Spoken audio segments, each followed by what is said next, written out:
உயர்கல்வியில பாடத்திட்டங்கள் எப்படி இருக்கிறது என்பதை மாணவர்களே சொல்லுகிறார்கள்.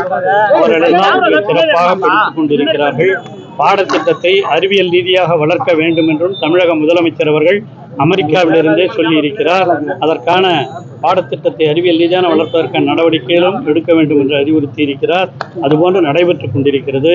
நம்முடைய பள்ளிக்கல்வித்துறை அமைச்சர் மகேஷ் பொய்யாமொழி அவர்கள் ஒவ்வொரு கல்வியிலேயும் இப்பொழுது ஸ்மார்ட் கிளாஸ் ரூம் என்பதை உருவாக்கி மாணவர்களுக்கு அறிவியல் ரீதியான பாடத்திட்டங்களை சொல்லிக் கொடுத்துக் கொண்டிருக்கிறார். இந்த இருமொழிக் கொள்கையின் மூலமாக தமிழகத்திலே கல்வி அறிவு மிக சிறப்பாக வளர்ந்து கொண்டிருக்கிறது.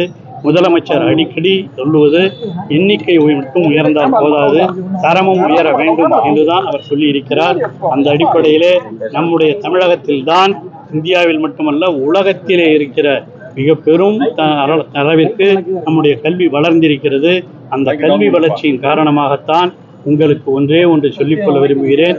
நம்முடைய விழுப்புரத்திலே அரசு பள்ளியிலே படித்த மாணவர் தான் இன்று எதில் இருக்காரு, இஸ்ரோவிலே இருக்கிறார் என்று சொன்னார்.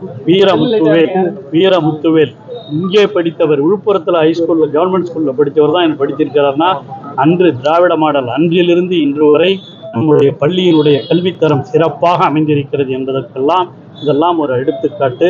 அதே மாதிரிதான் நம்முடைய மயில்சாமி அவர்களும் இஸ்ரோவிலே பணியாற்றியவர்கள். ஆகவே உலக அளவிலே அறிவியல் ரீதியாக வளர்ந்திருக்கிற மாணவர்கள் தமிழகத்திலே இருக்கிறார்கள். தமிழகத்தில் அதற்கான திட்டங்கள் அடிப்படையிலிருந்தே உருவாக்கப்படுகிறது. இது உயர்கல்வியில் மட்டுமல்ல ஆரம்ப கல்வியிலே இருந்து கூட இவைகளெல்லாம் உருவாக்குகின்றன. ஆகவே இந்த கல்வி திட்டத்திலே எந்த குறையும் இல்லை. இன்னும் வளர்ப்பதற்கான நடவடிக்கைகளையும் எடுக்க வேண்டும் என்று தமிழக முதலமைச்சர் அவர்கள் ஆணையிட்டிருக்கிறார்கள். அது ஆரம்ப கல்வியாக இருந்தாலும், அதே போல பள்ளி கல்வியாக இருந்தாலும், உயர்கல்வியாக இருந்தாலும் அனைத்திலேயும் எண்ணிக்கை மட்டுமல்ல தரத்தையும் உயர்த்த வேண்டும் என்பதுதான் நம்முடைய அரசின் குறிக்கோள். அதைத்தான் செய்து கொண்டிருக்கிறோம்.